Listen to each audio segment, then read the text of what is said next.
Welcome to this explainer on the Colossus of 2026, North America's World Cup. Guys, it is officially here. The 2026 World Cup has begun, and honestly, the scale of what we're about to witness over the next several weeks is simply overwhelming. Nobody is truly ready for how big this is going to be. Not the fans, not the players, and as we're definitely going to see, possibly not even FIFA themselves. I am incredibly pumped to break down everything you need to know about the kickoff of this massive sporting event. Let's look at the sheer size of what we're dealing with. 48. That's the very first staggering number you really got to wrap your head around. 48 national teams competing across 3 entirely different countries. And they aren't just playing in a handful of familiar spots either. We're talking 16 different massive stadiums spread all out across North America. Which brings us to this absolutely colossal total. 104 matches. Literally, 104.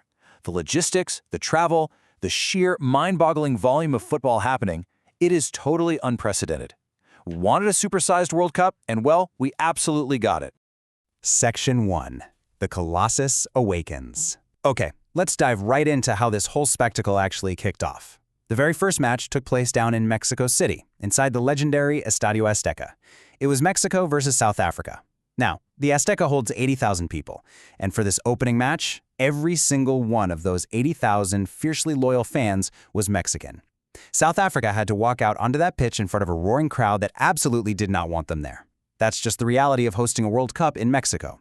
Our sources point out that Mexican fans are, without a doubt, some of the absolute loudest in the world. And just to prove exactly how loud they are, get a load of this incredible detail from our sources. This fan base has a chant so incredibly powerful that it has caused seismographs in Mexico City to literally register movement. Let that sink in for a second. You have 80,000 people jumping up and down at the exact same time inside a massive stadium in a city that is notoriously earthquake-prone. FIFA is entirely aware of this literal seismic risk, and they went ahead and allowed it to happen anyway. That is exactly the chaotic, unbelievable energy this World Cup started with. Section 2. Chaos at the Azteca, a historic opener. So what actually went down on the pitch? Well, with that deafening atmosphere set, the gameplay right out of the gate was incredibly fast, intense, and had noticeably way less time wasting. Mexico wasted absolutely zero time capitalizing on all that energy. In just the 9th minute, Quiñones found the back of the net, sending those 80,000 fans into a complete frenzy. They stayed in total control the whole time, and in the 67th minute, Raúl Jiménez added a second goal, a dominant 2-0 victory that perfectly avenged Mexico's loss to South Africa 16 long years ago at the 2010 World Cup. But the goals really aren't the whole story of this match. The match grew intensely, brutally physical. Mexico finished with 10 men, and South Africa finished with just 9. That's a total of 3 red cards handed out in one game. Guys, this was the only opening match in the entire history of the World Cup to feature 3 red cards. We all wanted history from this expanded tournament, and we got it instantly. Just maybe not exactly the way anyone expected. Section 3. Heat, Tech, and Rules. Tournament Quirks. Because aggressive tackles are definitely not the only things making waves, we really need to look at the bizarre, logistical quirks, the new technology, and the brand new rules that are going to define the next month of play. First up is the match ball itself, named the Adidas Triangles. It has some, well, let's call them highly polarizing technical features. It's made of just 4 panels, which is the fewest of any World Cup ball in history. It features a high-tech internal sensor for tracking. Now, what's really making people nervous is that Adidas designed it using the exact same shape as the Jabulani. If you know your football history, you know the Jabulani is widely considered the most hated, unpredictable ball ever made. Adidas insists this one is totally different because they've added grooves to stabilize it, and reportedly, goalkeepers actually like it. We're going to find out very quickly if they're right. Aside from the ball, the biggest opponent for every single team out there is the brutal North American summer heat. Several matches will be played in sweltering temperatures pushing well above 35 degrees Celsius. To mitigate that extreme heat, FIFA brought in a brand new rule: mandatory water breaks every 23 minutes. But reactions? Yeah, they are sharply divided. Football purists absolutely hate it, saying it disrupts the beautiful flow of the game. The players? They deeply appreciate not collapsing from heat stroke on live TV. And the coaches? They love it. It essentially gives them a free timeout to completely adjust their tactics mid-half. Actually, scratch that. Dealing with extreme heat wouldn't be a true FIFA event without a little bit of logistical whiplash.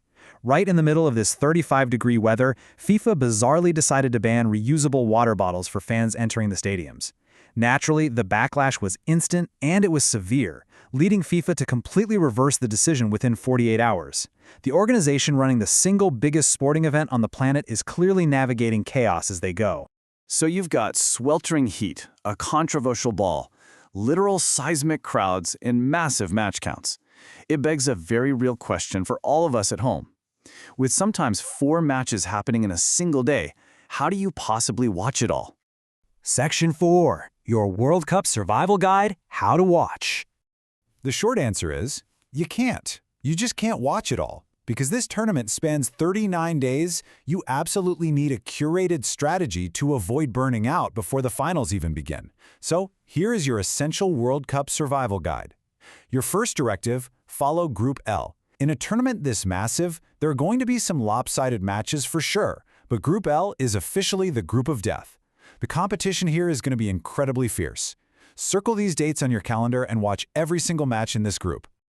So, the crucial point is managing your time. But listen, there is one absolute non-negotiable rule for this tournament. You must watch every single Argentina match. Every single one. This is Lionel Messi's last World Cup. You are literally watching the final pages of one of the greatest sporting careers in human history, being written live right in front of you. Do not miss it. Because ultimately, despite the expanded 48-team roster, the weird water breaks, or the controversial new match balls, the core of this tournament remains exactly the same. Over the next 39 days and 104 matches, we are guaranteed human drama on a scale unlike anything else on Earth. As our source perfectly puts it, some teams will do exactly what was expected. Some will completely shock the world. Someone will cry on a pitch in front of 1 billion people, and someone will become a hero nobody saw coming. That is what the World Cup delivers every single time, without fail. The game itself hasn't changed. We are just at the very beginning of this monumental explainer of the beautiful game. The Colossus is awake. We are going to be right here covering every dramatic moment, every shocking upset, and every insane result so you don't miss a thing. But I want to turn it over to you right now. The 2026 World Cup has officially started. Who do you think will step up and shock the world over the next 39 days? Think about it, keep your eyes on the pitch, and enjoy the madness.